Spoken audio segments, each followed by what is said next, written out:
सर्वप्रथम मी मंत्रालय आणि विधिमंडळ वार्ताहर संघाचे अतिशय मनापासून आभार मानतो की आपण आजच शपथविधीनंतर या ठिकाणी मला निमंत्रित केलं आणि आपण सर्वांनी माझा स्वागत आणि सत्कार केला, त्याबद्दल मनापासून आपले आभार आहेत। आणि मगाशी प्रवीणजी आणि प्रमोदजी असं म्हणाले की जेव्हा जेव्हा त्यांची बॉडी असते तेव्हा तेव्हा मी मुख्यमंत्री होतो,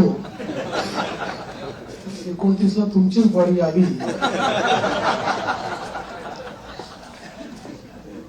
अशी शुभकामना मी तुम्हाला देतो। खरं म्हणजे आपला हा संघ राज्याच्या आपल्या संपूर्ण लोकशाही व्यवस्थेतला एक अत्यंत महत्त्वाचा स्तंभ आहे। कारण विधिमंडळ आणि मंत्रालयातनं राज्याचा कारभार चालतो आणि तो योग्य प्रकारे चाललाय की नाही हे राज्यामध्ये सांगण्याचं काम तुम्ही करता। आणि जिथे काही चुका असतील त्या नजरेस आणून देतात, त्याच्यामुळे त्या चुका देखील सुधारता येतात। एखादी गोष्ट जी अतिशय जनउपयोगाची असेल ती जनतेपर्यंत पोहोचवण्याचा प्रयत्न देखील आपण करता। अर्थात कधी कधी एखादी गोष्ट आम्हालाही माहिती नसते आणि ती जनतेपर्यंत चालली जाते, मग लक्षात येतं की असं काहीतरी घडलेलं आहे आणि मग त्याचं फायर फायटिंग आम्हाला करावं लागतं। पण मला असं वाटतं की आपलं ते काम आहे आणि निश्चितपणे अतिशय चांगल्या प्रकारे आपण सर्व लोक ते करतात। गेली 2.5 वर्ष मुख्यमंत्री एकनाथराव शिंदेजींच्या नेतृत्वात आम्ही सरकार चालवलं आणि अतिशय गतिशील अशा प्रकारचे सरकार होतं। आज शपथविधीच्या निमित्ताने ज्यावेळेस आमची ॲडव्हर्टिजमेंट चालली होती तर त्यात मला कोणीतरी विचारलं की महाराष्ट्र आता थांबणार नाही असं तुम्ही का म्हणताय? तर मी त्यांना समजावून सांगितलं, 2.5 वर्षामध्ये महाराष्ट्राने विकासाची गती घेतली आहे। आता या गतीला आम्ही तसंच पुढे नेऊ। आता महाराष्ट्र थांबणार नाही, त्या गतीनं प्रगतीकडे महाराष्ट्र जाईल। आणि पायाभूत क्षेत्र असो, सामाजिक क्षेत्र असो, उद्योगाचं क्षेत्र असो, प्रत्येक क्षेत्रामध्ये महाराष्ट्र अग्रणी राहील असा विश्वास या निमित्ताने मी व्यक्त करतोय। खरं म्हणजे जरी आमचे रोल बदलले असले, मी 14ला मुख्यमंत्री होतो, शिंदे साहेब आमच्या सोबत होते, 19ला 72 तासांकरता का होईना पण मी आणि अजितदादा मुख्यमंत्री आणि उपमुख्यमंत्री होतो। मग मागच्या काळामध्ये शिंदे साहेब मुख्यमंत्री होते, मी उपमुख्यमंत्री होतो आणि अजितदादाही उपमुख्यमंत्री होते। आता पुन्हा मी मुख्यमंत्री आहे आणि शिंदे साहेब उपमुख्यमंत्री आहेत, अजितदादाही उपमुख्यमंत्री आहेत। रोल जरी आमचे बदलले असले तरी देखील दिशा तीच राहणार आहे, गती तीच राहणार आहे, समन्वय देखील तोच राहणार आहे। त्यामुळे मला असं वाटतं की कुठेही याच्यामध्ये वेगळेपण हे आपल्याला पाहायला मिळणार नाही। मात्र आत्ताच आमची जी पहिली मंत्रिमंडळाची बैठक झाली त्या बैठकीमध्ये आम्ही तिघांनीही सगळे जे आमचे अधिकारी आहेत त्या अधिकाऱ्यांना सांगितलं की मागच्या काळामध्ये पहिल्यांदा शिंदेजी आणि आम्ही आलो तर 50 ओव्हरची मॅच होती, मग अजितदादा जॉईन झाले तर काळ कमी असल्यामुळे 20-20ची मॅच होती। आता टेस्ट मॅच आहे, त्याच्यामुळे नीट योग्यपणे धोरणात्मक निर्णय घेत पुढची पायाभरणी योग्य प्रकारे करत आपल्याला राज्याला पुढे न्यायचं आहे। आणि मला विश्वास आहे की वेगवेगळ्या योजना आम्ही सुरू केलेल्या आहेत, वेगवेगळ्या पायाभूत गोष्टी आम्ही सुरू केल्या आहेत। मग इरिगेशन मधले नदीजोड प्रकल्प असतील किंवा ऊर्जा क्षेत्रामध्ये 16,000 मेगावॅटचे सौर ऊर्जेचे प्रकल्प असतील की ज्यातनं शेतकऱ्यांना दिवसा वीज मिळणार आहे, किंवा सामाजिक क्षेत्रातले लाडकी बहीण सारखे प्रकल्प असतील, मुलींच्या जी पूर्वी आम्ही 50% फी द्यायचो त्याच्याऐवजी 100% फी देण्याचा आमचा निर्णय असेल, असे हे जे वेगवेगळे निर्णय आहेत, हे निर्णय पुढे सुरूच ठेवायचे आहेत आणि आमचा प्रयत्न हा असणार आहे की आम्ही आमच्या वचननाम्यामध्ये, जाहीरनाम्यामध्ये जी जी आश्वासनं दिलेली आहेत ती आश्वासनं पूर्ण करण्याच्या दृष्टीनं पावलं आम्हाला उचलायची आहेत आणि त्या दृष्टीनं पुढच्या काळामध्ये आम्ही निश्चितपणे योग्य वेळी योग्य निर्णय करून दिलेली सगळी आश्वासनं पूर्ण करण्याचा प्रयत्न करणार आहोत. मी या निमित्ताने महाराष्ट्रातल्या जनतेला आश्वासित करू इच्छितो की एक लोकाभिमुख सरकार, सर्व समाजाला सोबत घेऊन चालणारं सरकार हे महाराष्ट्राला पुढच्याही काळात पाहायला मिळेल. आणि अडचणी अनेक येतात, पण त्या अडचणींवर योग्य मार्ग काढत आम्ही मार्गक्रमण करू हा विश्वास मला आहे. मी आपल्या सगळ्यांची देखील या प्रयत्नांमध्ये साथ मागतोय.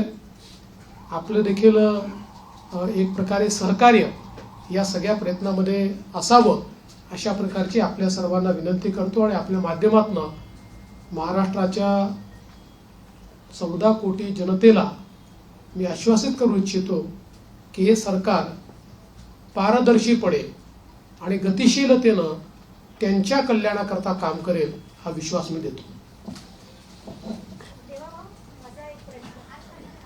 एक मिनिट आलोक देशमुख.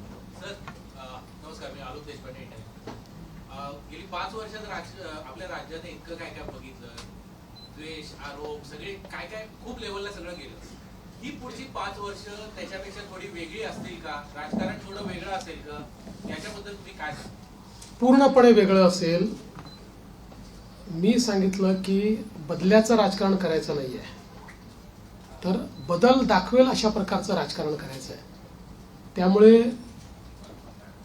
हे खरं आहे की विरोधकांची संख्या कमी आहे, पण विरोधकांच्या संख्येवर त्यांचा आवाज आम्ही मोजणार नाही किंवा संख्येनुसार त्यांचं मूल्यमापन आम्ही करणार नाही. त्यांनी योग्य विषय मांडले तर त्या विषयाला तेवढ्याच प्रकारचा सन्मान आम्ही देऊ. आणि मला असं वाटतं की पूर्णपणे स्थिर सरकारचे 5 वर्ष हे आपल्याला पाहायला मिळतील. जनतेची अपेक्षा देखील आमच्याकडनं हीच आहे, कारण जे मॅन्डेट जनतेने आम्हाला दिलंय असं मॅन्डेट मिळाल्यानंतर जनतेची अपेक्षा आहे की एक स्थिर सरकार महाराष्ट्राला मिळालं पाहिजे. कुठल्याही प्रकारचे 2019 पासनं तर 22.5 पर्यंत जे वेगवेगळे बदल दिसले, अशा प्रकारचे कुठलेही धक्के आता यापुढे लागू नयेत ही जी अपेक्षा आहे ती आम्ही पूर्ण करू. दीपक बातुसे. सर, लाडकी बहीण योजना ज्याचा तुमच्या विजयात मोठा वाटा आहे, 2100 रुपये करण्याची तुम्ही घोषणा केली होती. तो निर्णय साधारणतः कधीपर्यंत होणार? आणि दुसरं, आता एक अशी चर्चा सुरू आहे की 1,500 जेव्हा दिले तेव्हा स्क्रुटिनी कोणतीही झाली नव्हती. आता 2100 देताना स्क्रुटिनी होणार अशी चर्चा आहे, त्या संदर्भात वस्तुस्थिती काय असेल? असं आहे की पहिल्यांदा तर ही योजना आम्ही सुरूच ठेवणार आहोत आणि 2100 देखील आम्ही देणार आहोत. आता बजेटच्या वेळी त्याचा आम्ही विचार करू आणि शेवटी आपले सगळे आर्थिक सोर्सेस जे आहेत हे सोर्सेस योग्य प्रकारे चॅनलाइज झाल्यानंतरच आपल्याला ते करता येतं. त्याच्यामुळे ते करण्याचा निर्णय पक्का आहे. जी आश्वासनं दिली ती आश्वासनं पूर्ण करू. त्याकरता ज्या व्यवस्था करायच्या त्या व्यवस्था आम्ही आधी करू. स्क्रुटिनीचा जिथपर्यंत सवाल आहे तिथपर्यंत एवढंच आहे की निकषाच्या बाहेर जर कोणी घेतलं असेल, निकषातला जो असेल त्याला कोणालाही त्यातनं कमी करायचं नाही आहे. पण काही तक्रारी आल्या आहेत की निकषाच्या बाहेर मिळालेला आहे. जसं आपल्याला कल्पना असेल की शेतकरी सन्मान योजना जेव्हा मोदीजींनी सुरू केली त्यावेळी पहिल्यांदा जे काही बेनिफिशरीज होते लक्षात आलं की मोठ्या शेतकऱ्यांना देखील ते मिळालेलं आहे. मग नंतर त्यातले अनेक शेतकऱ्यांनी स्वतःच त्या ठिकाणी सांगितलं की आम्ही या निकषात बसत नाही. मला असं वाटतं त्यानंतर ती स्थिर झाली. अशाच प्रकारे जर ॲपरंटली या योजनेमध्ये काही ज्यांना आपण निकष ठरवलेले आहेत त्या निकषाच्या बाहेरच्या आमच्या बहिणी मिळाल्या तर त्याचा पुनर्विचार होईल, पण सरसकट काही पुनर्विचार वगैरे करण्याचा विषय नाही. अभय देशपांडे. मंत्रिमंडळाचा विस्तार कधी होईल आणि विधानसभा अध्यक्षांची निवड तुम्ही मुंबईच्याच अधिवेशनात करा? विधानसभा अध्यक्षाची निवड ही मुंबईच्या अधिवेशनातच आम्ही करू, कारण नियमच असा आहे की शपथ झाल्यानंतर अध्यक्षाची निवड करावी लागते. अध्यक्षांच्या निवडीनंतर राज्यपालांचं अभिभाषण करावं लागतं. त्यामुळे ती सगळी प्रोसेस आत्ताच आम्ही मंत्रिमंडळाने शिफारस करून राज्यपालांना पाठवलेली आहे की 7, 8 आणि 9 या 3 दिवसात ही शपथ घ्यावी. 9 तारखेला स्पीकरचं निवडणूक करावी आणि 9ला आपण अभिभाषण करावं नियमानुसार. अशा प्रकारची शिफारस आता मंत्रिमंडळाने माननीय राज्यपालांना पाठवली. सोनू श्रीवास्तव. विस्ताराच्या संदर्भात मला असं वाटतं की जवळपास आमची प्रक्रिया झालेली आहे. माझा स्वतःचा अंदाज असा आहे की नागपूर अधिवेशनापूर्वी आम्ही विस्तार करू. सोनू श्रीवास्तव. मेरा सवाल है, सब कुछ अच्छा चल रहा था तो इतना डिले क्यों हो गया और पोर्टफोलियो बनने में कहाँ दिक्कत थी कि आज भी मनोबल करना पड़ा? देखिए, ऐसा कोई डिले है ऐसा मैं नहीं मानता. इससे पहले भी 2004 में करीब 12-13 दिन का डिले हुआ था. 2009 में भी करीब 9 दिन का डिले था. तो कई बार हम लोगों को ये समझ लेना पड़ेगा कि कोएलिशन की गवर्नमेंट होती है तो उसमें बहुत निर्णय करने पड़ते हैं. एक पार्टी की सरकार होती है तो निर्णय एक ही पार्टी को करना है. कोएलिशन की गवर्नमेंट में बहुत बड़े पैमाने पर कंसल्टेशन करना पड़ता है. वो कंसल्टेशन हमने किया है. करीब करीब हमारे नंबर्स भी हमने फ्रीज किए हैं. वो कितने अभी हम नहीं बताएंगे, वो पार्टियां बताएंगी, इसलिए मुझे पूछो मत. और पोर्टफोलियो को भी अभी हम लोगों ने करीब करीब फाइनलाइज किया है. कुछ थोड़ा बचा है उसमें, वो भी कर लेंगे. तो मुझे लगता है कि अब हमारे सामने जो प्रश्न थे वो प्रश्न धीरे धीरे समाप्त हो गए. प्रवीण राऊत. सीएम साहेब, मागील महायुतीच्या सरकारमध्ये तिन्ही पक्ष होते. त्या तिन्ही पक्षाकडे जे विभाग होते तेच विभाग राहणार की त्याच्यामध्ये काही बदल होणार? थोडे बहुत बदल होऊ शकतात. फार बदल होतील असं नाही आहे. थोडे बहुत बदल होतील. धर्मेंद्र जोरे. 1 मिनिट. नमस्कार सर. पूर्वीच्या 2014 आणि 1900 वेळी आपलं जे ट्रेनिंग आहे ते आपल्या फ्लॅगशिप प्रोग्रामसाठी धरलं जातं. यावेळी तुमच्या डोक्यात काही अशी कल्पना आहे की मागच्या वेळी तुम्ही एक कायद्याची हमी दिली होती. आज मला आत्मविश्वास आहे की तुमच्या डोक्यात जे काही असेल त्याची जर आज तुम्हाला घोषणा करायची असेल तर आम्हाला सांगितलं तर उद्यापासून आम्हाला काहीतरी नाही, काही गोष्टी आहेत डोक्यात, पण अजून माझ्या दोन्ही मित्रांची कन्सल्टेशन बाकी आहे. पण आत्ता माझा फोकस जो आहे ना तो या ज्या काही महत्वाच्या योजना आहेत, जसं नदी जोड प्रकल्प, याचं काम सुरू झालं पाहिजे याच्यावर माझा भर असणार आहे. सौर ऊर्जेचे प्रकल्प आपण घेतले आहेत ज्याच्यामध्ये आता रोजची डिलिव्हरी सुरू झाली. आता 60 मेगावॅट तयार झाले, 100 मेगावॅट अजून तयार होत आहेत.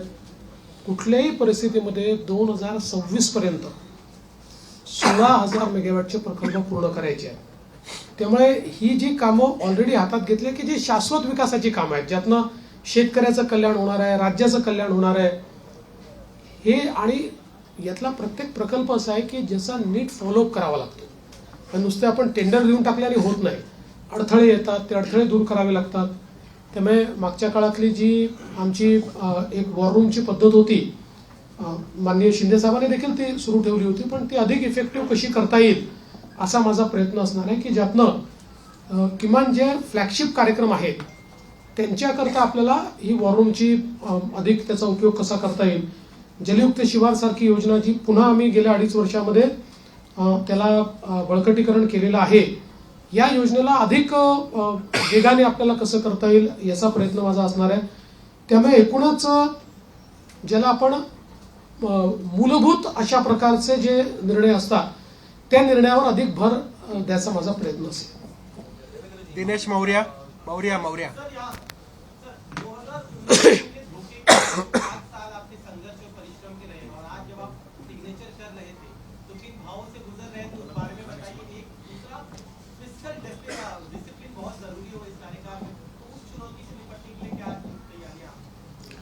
देखिए, मैंने आज जो पहली सिग्नेचर की है वो हमारा जो मुख्यमंत्री आरोग्य सेवा का कक्ष है, उस कक्ष में एक कैंसर रुग्ण को बोन मैरो ट्रांसप्लांट के लिए 5 लाख रुपए मुख्यमंत्री सहायता निधि से देने का निर्णय मैंने किया है. पहली साइन वो मैंने की हुई है. और यहाँ पर हालांकि मेरा अनुभव बहुत है और पिछले 10 सालों से 2.5 साल में विपक्ष नेता रहा, लेकिन 7.5 साल में सरकार में रहा, तो सरकार का अनुभव भी बहुत है। किंतु जिस प्रकार का मैंडेट इस समय मिला है, मैं ऐसा मानता हूं कि निश्चित रूप से उस मैंडेट का एक प्रेशर, जनता के प्यार का एक प्रेशर हमारे पर है और मैं उसको महसूस करता हूं कि जब अपेक्षाएं बड़ी होती है तो चुनौती भी बड़ी होती है, क्योंकि लोग आपसे अपेक्षा कर रहे हैं, तो निश्चित रूप से उसका प्रेशर मुझ पर है। और जहां तक फिस्कल डिसिप्लिन का सवाल है, तो निश्चित रूप से उसके ऊपर हमको काम करना ही पड़ेगा, क्योंकि हमने बहुत महत्वाकांक्षी योजना की है। देखिए क्या होता है कि नॉर्मली आप सोशल सेक्टर में और इंफ्रास्ट्रक्चर सेक्टर में, दोनों सेक्टर में एक साथ काम करते हैं, लेकिन सोशल सेक्टर का स्पेंडिंग ये हम लोगों ने 4 गुना 5 गुना बढ़ाया है, जो मैं ऐसा मानता हूं कि इकोनॉमिक्स में इसको गलत नहीं माना जाता है, क्योंकि इसका भी एक अपना रिटर्न होता है। इसके सोशल रिटर्न भी होते हैं, इसके इकोनॉमिक रिटर्न भी होते हैं, लेकिन उसका प्रेशर जरूर बजट के ऊपर आता है। तो उस बजट को बैलेंस करना ये हमारा काम होगा, हम उसको करेंगे। सदानंद खोपकर. देवेंद्रजी, प्रथम मी आपल्याला मुख्यमंत्री पदभार घेतल्याबद्दल अभिनंदन करतो. 2014 पूर्वीचं जे जो महाराष्ट्र आपण पाहिला होता, 2014 नंतरचा 2024 10 वर्षाचा काळ म्हणजे तसा फार मोठा काळ गेलेला आहे. या 2024 नंतरच्या महाराष्ट्राकडे आपण कसं पाहतो? मला असं वाटतं की महाराष्ट्र वेगाने प्रगतीच करतो आहे, मात्र राजकीय संस्कृती जी महाराष्ट्रातली आहे त्याच्यावर पुनर्विचार करण्याची गरज ही सर्व पक्षांना आहे. महाराष्ट्रातलं जे राजकीय वातावरण होतं ते आपल्याला योग्य कसं करता येईल याचा प्रयत्न आपण केला पाहिजे.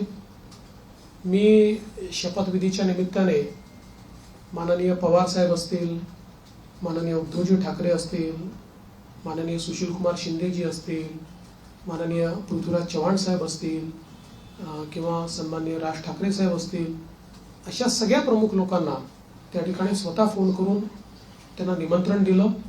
त्यातल्या प्रत्येकाने माझं अभिनंदन केलं, मला शुभेच्छा दिल्या. काही व्यक्तिगत कारणाने ती लोक येऊ शकले नाहीत, पण त्यांनी शुभेच्छा दिल्या. मला असं वाटतं की जो राजकीय संवाद महाराष्ट्रामध्ये आणि इतर राज्यांमध्ये आणि विशेषतः दक्षिणेच्या राज्यांमध्ये जे काही अंतर आहे ते हेच अंतर आहे की महाराष्ट्रात राजकीय संवाद हा कधी संपला नाही. आपण अनेक राज्यांमध्ये असं बघतो की 2 पक्षांमध्ये किंवा 2 नेत्यांमध्ये इतका विसंवाद असतो की हिंदीमध्ये ज्याला खून के प्यासे म्हणतो, अशा प्रकारची परिस्थिती आपल्याला पाहायला मिळते. ती महाराष्ट्रात नव्हती, आजही नाही आणि ते पुढे राहू नये हा माझा प्रयत्न असेल. याला जोडून एक तर तुम्ही राहाल नाही तर मी असं म्हणणाऱ्यांना काय उत्तर द्या? नाही, मी त्याच वेळेस सांगितलं होतं की राजकारणात सगळेच राहतात, तेही राहतील, मी राहील, आम्ही सगळेच राहणार आहोत. Sanjay Bapat. One minute. Sanjay Bapat. 1 minute. Sanjay Bapat. Sanjay 1 minute. Sanjay Bapat. पायाभूत सुविधा आवडता विषय असतो. तुम्ही बांधकामामध्ये समृद्धी महामार्ग पूर्ण केला, त्याच्यानंतर या टर्ममध्ये तुम्ही सुरुवात केली होती की शक्तीपीठ महामार्ग.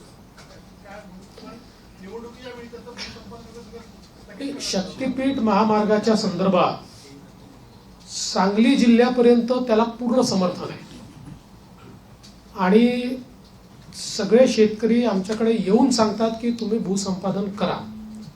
सांगली जिल्ह्यातल्या काही भागात त्याला समर्थन आहे, पण कोल्हापूर जिल्हा जिथे सुरू होतो तिथे मात्र त्याला खूप मोठ्या प्रमाणात विरोध आहे.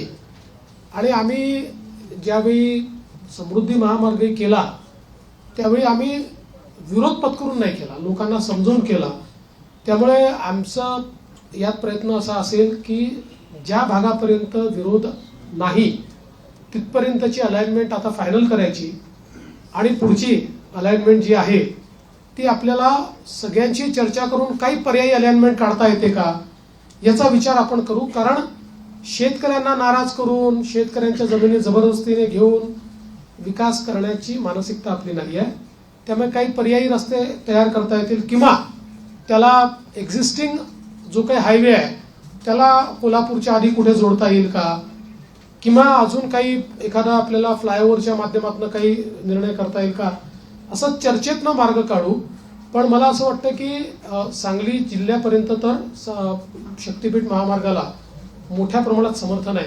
आणि माझा या महामार्गावर एकाच कारणाकरता थोडासा जोर आहे की जसं समृद्धी महामार्गामुळे विदर्भ आणि मराठवाड्यातले विशेषतः संभाजीनगर आणि जालना जिल्ह्याचं चित्र बदललं. म्हणजे आता महाराष्ट्राचं न्यू इंडस्ट्री मॅग्नेट हे पुण्यावरनं हळूहळू, हे पुण्यातनं शिफ्ट होणारच नाही, पण आता त्याचा विस्तार हा आपल्याला संभाजीनगर आणि जालन्याला होताना दिसतोय.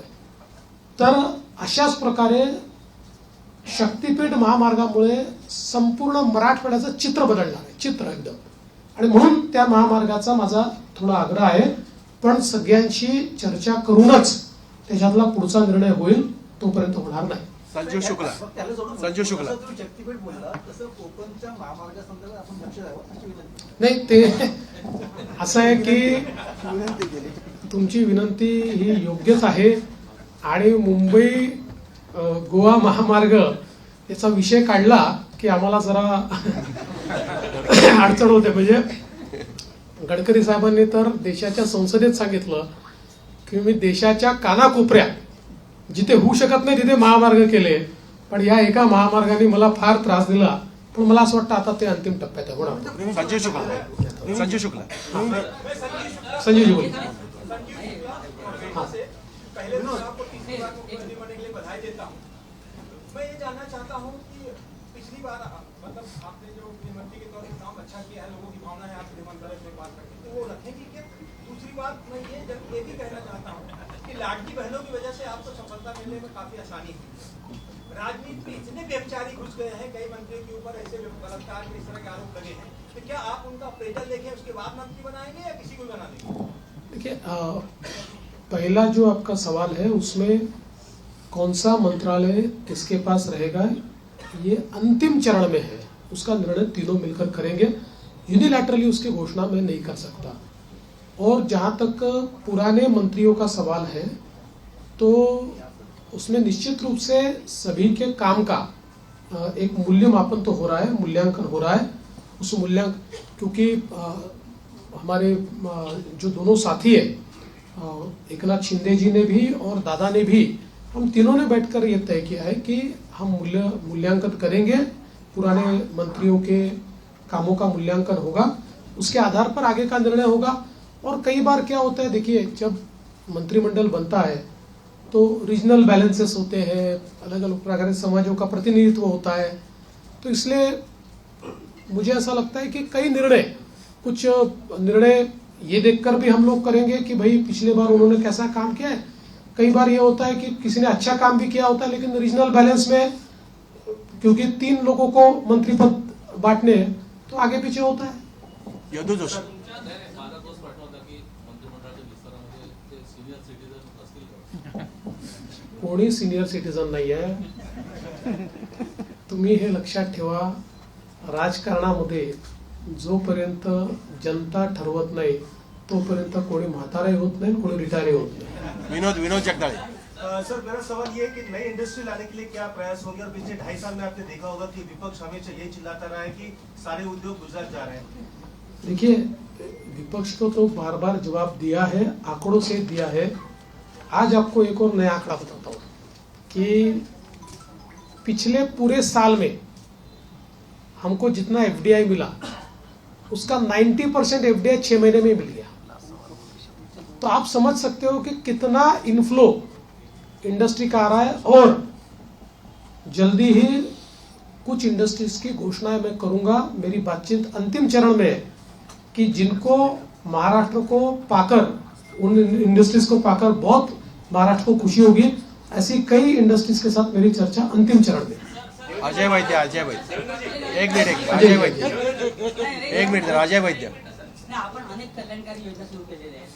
प्रश्न असा असतो की त्याची जी अंमलबजावणी असते त्यावर अनेकदा असं बघायला मिळतं की काही जे पात्र असतात पण त्यांना म्हणजे काही तांत्रिक कारणामुळे किंवा नीट माहिती नसल्यामुळे त्याचा लाभ मिळत नाही. म्हणजे जर 100% पैकी 70% लोकांना मिळाला लाभ आणि पात्र असून 30% जे मिळत नाही त्यांच्यामुळे ती योजना टीका होते. तर ह्याची जी अंमलबजावणी जी आहे त्याच्यासाठी एक मॉनिटरिंग सिस्टीम अशी तुम्ही आता तुम्ही काही सजेशन द्या म्हणून मी हे सजेशन देतो. नाही, चांगलं आहे. आपण कराल का तुम्ही म्हणजे असं मॉनिटरिंग सिस्टीम असावी की की त्याचा एक स्वतंत्र खातं निर्माण करावं, त्याला एक कॅबिनेट दर्जाचे मंत्री असावे, त्याला सगळ्या खात्यांचा ऍक्सेस असावा आणि म्हणजे त्यामुळे जर त्यांनी जर असं मॉनिटरिंग केलं काय तर ह्या योजना खरोखर लोकांना त्याचा प्रत्यक्ष लाभ होऊ शकेल. आणि माझं एक सजेशन असं आहे की शिंदे साहेबांनी ह्या सगळ्या याच्यात जो हे केलेलं आहे ते शिंदे साहेबांकडे हे काम सोपवलं तर ते होऊ शकेल आणि चांगला त्यांना सगळे अधिकार त्या प्रकारचे आपली सूचना या खात्याला शिवशाही खातं असं नाव द्यावं अशी माझी सूचना आहे. आपली सूचना चांगली आहे. मला असं वाटतं की याच्यामध्ये फायनान्शियल मॉनिटरिंग हे CAGच्या थ्रू होतं. सोशल ऑडिट करता आपल्याकडे कुठली यंत्रणा नाही आहे. या योजनांचं केवळ आपण फायनान्शियल ऑडिट करतो CAGच्या माध्यमातून. निश्चितपणे फ्लॅगशिप ज्या योजना आहेत याच्या सोशल ऑडिटची देखील काही व्यवस्था आम्ही उभी करू. सुरेंद्र गांकर एक मिनिट सुरेंद्र गांकर नाही, आता आपला निधी परत जात नाहीये, निधी आपण पूर्ण खर्च करतो. सुरेंद्र गांकर सुरेंद्र जरा एकच मिनिट एक 1 मिनिट सुरेंद्र गांकर. विरोधी पक्ष नेते विरोधी पक्ष असणं हे लोकांसाठी लाडक्या बहिणीच्या आदर केला नाही. बऱ्याच जरी 10% एवढी त्यांची जरी हे नसली 10% तरी काही राज्यांमध्ये तेवढ्या नसताना तेवढे आमदार नसताना विरोधी पक्षाने सेवा केली असा विचार आपल्याकडे एवढा. बघा, हा निर्णय अध्यक्षांना करायचा. हा निर्णय काही सरकारचा निर्णय नसतो, हा अध्यक्षांचा निर्णय असतो. अध्यक्ष जो निर्णय करतील तो आम्हाला मान्य असेल. आपण हे बघितलं असेल की लोकसभेमध्ये जेव्हा विरोधी पक्षनेते पद नव्हतं 10 वर्ष, तरी देखील जो सर्वात मोठ्या पक्षाचा नेता होता त्याला विरोधी पक्षनेत्याप्रमाणे सगळे अधिकार लोकसभेने दिले होते किंवा सगळ्या प्रकारे त्या जागांवर जिथे स्टॅट्युटरीली विरोधी पक्षनेता असतो तिथे त्यांना इन्व्हॉल्व करून घेतलं. या ठिकाणी अध्यक्ष जो निर्णय करतील आम्हाला तो मान्य असेल. त्यांनी जर ठरवलं की आपल्याला विरोधी पक्षनेता द्यायचा, आम्ही कधीच विरोध करणार नाही. तिथे कोणतरी लाडकी बहीण कोणतरी बोलते. हा येस एकच मिनिट काय शेवटचं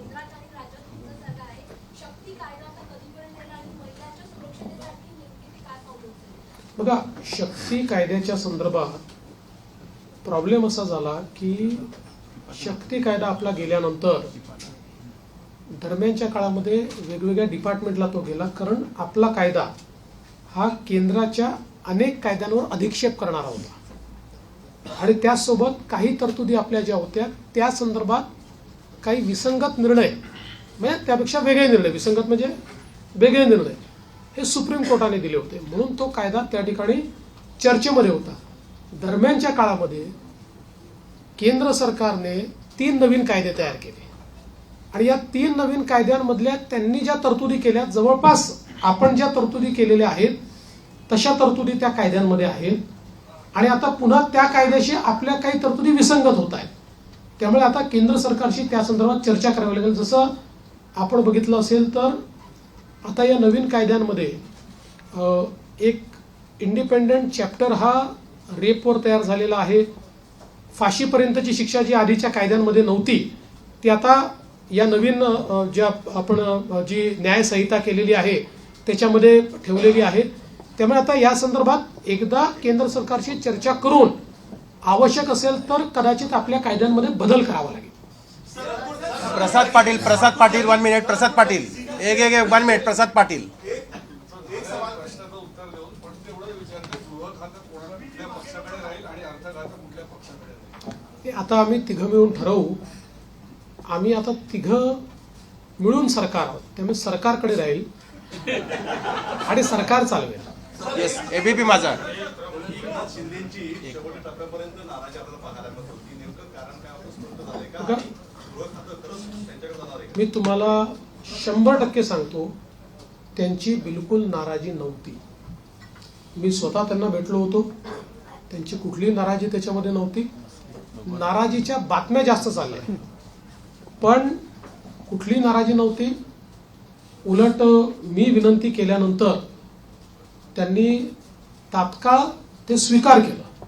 मी त्यांना विनंती केली की मी म्हटलं मागच्या काळात जेव्हा मला उपमुख्यमंत्री व्हायला सांगितलं त्यावेळी मला असं वाटत होतं की मी मुख्यमंत्री आहे तर मी उपमुख्यमंत्री होऊ नये. पण मला नंतर लक्षात आलं की जेव्हा अशा प्रकारचं अलायन्सचं सरकार असतं त्यावेळी प्रमुख व्यक्ती जर सरकारमध्ये नसला तर पक्ष आणि सरकार या दोघांचा समन्वय राहत नाही आणि त्यामुळे त्यांनी ते मान्य केलं. मला असं वाटतं की त्याच्या बातम्या जास्त चालल्या, म्हणजे आमच्यात तर कुठल्याही समन्वयाचा अभाव नव्हता. पांडुरंग मस्के शेवटचा उदाहरणादाखल सांगतो की गिरीश महाजन समजवायला गेले. गिरीश महाजन समजवायला गेले नव्हते, गिरीश महाजन सहज भेटायला गेले होते. मला गिरीश महाजन त्यांना बाहेर आल्यावर समजलं. ते मला म्हणे हो बातमी चालली आहे की मी समजवायला गेलो. म्हटलं कशाला गेले तुम्ही. पांडुरंग मस्के पांडुरंग आसाम सरकार ने डीप बैन किया पूरे राज्य में. आपकी सरकार आज आई है, मैं जानना चाहता हूँ क्या आपकी इस बात को रसीद पेश करेगा या क्या आपका? देखिए, गोवंश हत्या बंदी का कानून हमने पिछले समय मंजूर किया है. हमारे यहाँ पर गोवंश केवल गाय नहीं, गोवंश की हत्या नहीं की जा सकती है. उस कानून को कड़ाई से हम लोग लागू कर रहे हैं. शेवटचे मस्के पांडुरंग मस्के पांडुरंग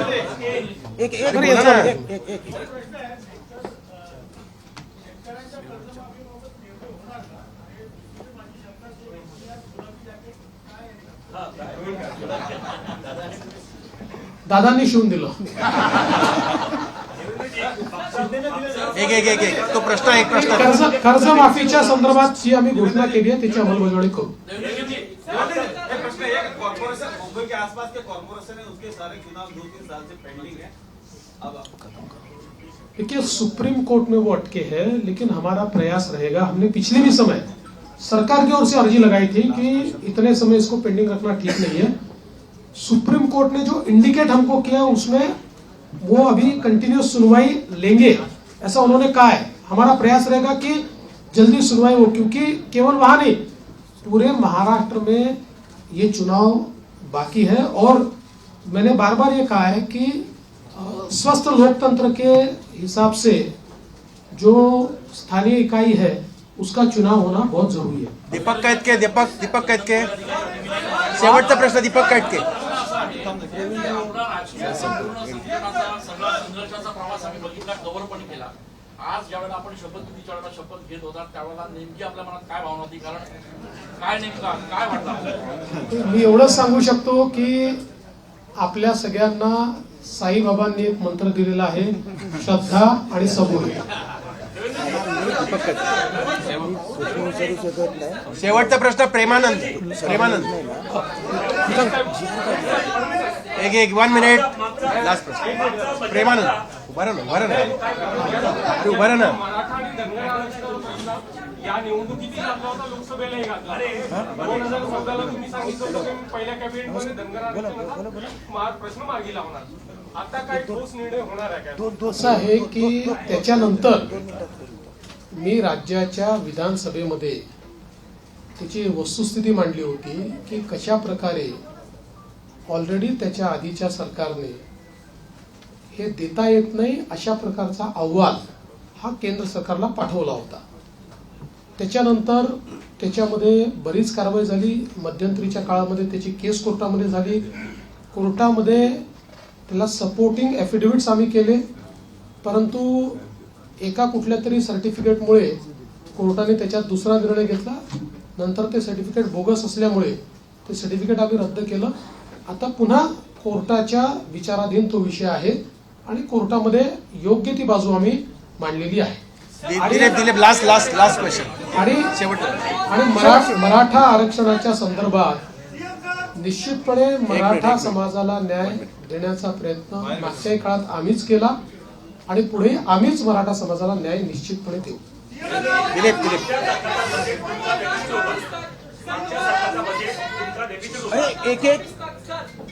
काय सर 2019 से लेकर 2024 तक खासकर लॉ एंड ऑर्डर को लेकर आपको हमेशा गृह मंत्रालय आपके पास था, विरोधी पक्ष आपको टारगेट करता रहा. पूरा 5 साल का कार्यकाल अब आपके पास है, कंप्लीट मेजॉरिटी है. क्या महाराष्ट्र शांत रहेगा? महाराष्ट्र भाजपा? और दूसरा सवाल, खासकर प्रचार के दौरान भी जाति या जनगणना कास्ट सेंसस की बात होती है, जिसको आपने बार-बार की, तो क्या कास्ट सेंसस को लेकर भी सरकार पे एजेंडे पर होगा? देखिए पह- सवाल है, ये पत्रकारों के लिए आपने कानून बनाया था, लेकिन उसका अभी तक नोटिफिकेशन नहीं निकला है, उसको लेकर आप क्या सोच रहे हैं? कि पहला आपने क्या कहा था, देखो उनके उसमें मैं भूल गया। कायदा आणि सुव्यवस्था. ऐसा है कि कोई भी गृह मंत्री बने तब भी उसको ये सारी चीजें सुननी पड़ती है, टीका होती है।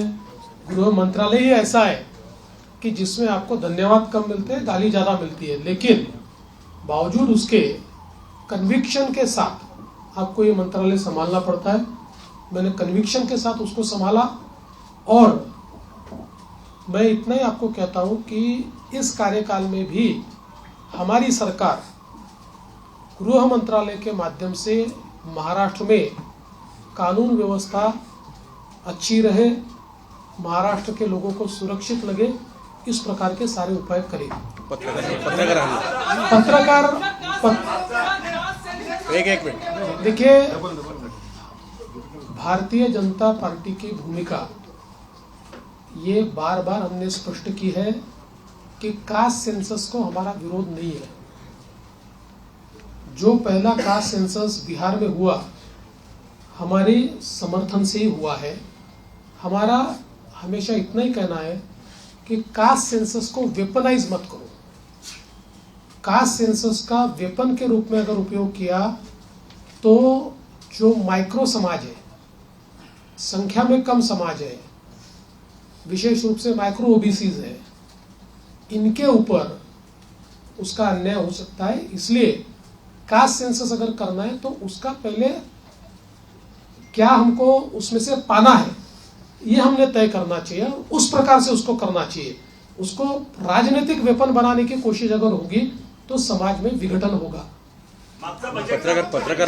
पत्रकार हल्ल्याच्या संदर्भात जी काही त्या कायद्याच्या संदर्भातली कारवाई बाकी आहे मी स्वतः लक्ष टाकेन त्याच्यामध्ये आणि आपण ते काम करू। आणि त्यासोबत पहिला प्रश्न जो अध्यक्षांनी या ठिकाणी मांडला होता की बाळशास्त्री जांभेकर जी आपली योजना आहे त्याच्यामध्ये आपण 20,000चा GR काढला, पण त्याच्या काही अटी शर्तीमुळे अंमलबजावणी होत नाही, तर पुढच्या आठवड्यातच त्या संदर्भातली कारवाई मी पूर्ण करेन। दिलीप जाधव लास्ट. दिलीप जाधव आजचा बजेट आपला डेफिसिट होता आणि त्याच्यानंतर ज्या तुमच्या शेवटचा प्रश्न. तुम्ही जाहीर केल्या त्यामुळे अधिकाऱ्यांनी सांगितलं की आम्हाला आर्थिक लाभावी लागेल. नंबर 1. नंबर 2, कोरोनाचं पॅकेज आपण मागणी काहीतरी जाहीर केलं होतं, त्याचा पुढे काय झालं? पहिली गोष्ट अशी आहे की विकसनशील अर्थव्यवस्थेमध्ये बजेट हे डेफिसिटच असतं। गेल्या 20 वर्षामध्ये फक्त मला असं वाटतं एक 17-18चं बजेट होतं की ज्यात आपण रेव्हेन्यू सरप्लस होतो, बजेट डेफिसिटच होतो पण रेव्हेन्यू डेफिसिट नव्हतं। त्यामुळे डेफिसिट असणं हे काही गैर आहे असं माझं मत नाही आहे। फक्त पैसा कशावर खर्च होतो, त्यातनं आपल्याला आउटपुट काय मिळतो, या गोष्टी महत्त्वाच्या असतात। आणि तुमचा डेट GDP रेशिओ काय, जसं उदाहरणादाखल लोक सांगतात महाराष्ट्रात 7 लाख झालं, 7 लाख कोटी कर्ज झालं, पण महाराष्ट्राचा जो अर्थसंकल्प आहे किंवा महाराष्ट्राचा जो GSDP आहे तोही आता ½ ट्रिलियनच्या वर गेलेला आहे। त्याच्यामध्ये त्याच्याशी जेव्हा तुम्ही कम्पेअर करता त्यावेळी इतर राज्यांच्या तुलनेमध्ये महाराष्ट्र हा आपल्याला चांगलाच दिसतो। अर्थात आता ज्या कल्याणकारी योजना आम्ही घेतलेल्या आहेत त्याचा 2-3% भार हा पुन्हा ऋणभार म्हणून त्या ठिकाणी आम्हाला पडणार आहे, पण त्याच वेळी त्यातनं जे सोशल बेनिफिट मिळेल आणि कॅस्केडिंग त्यातनं जे इकॉनॉमिक बेनिफिट मिळेल त्यातनं पुढच्या 3-4 वर्षामध्ये आम्ही त्याची भरपाई करू शकू।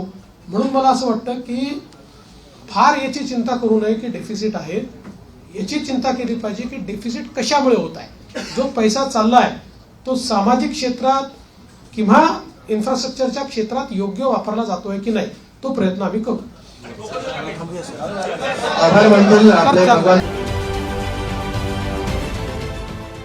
देश विदेशातील प्रत्येक घडामोडींचे लाईव्ह अपडेट मिळवण्यासाठी आता साम टीव्हीच्या सर्व सोशल मीडिया प्लॅटफॉर्मला लाईक, फॉलो आणि सबस्क्राईब करा।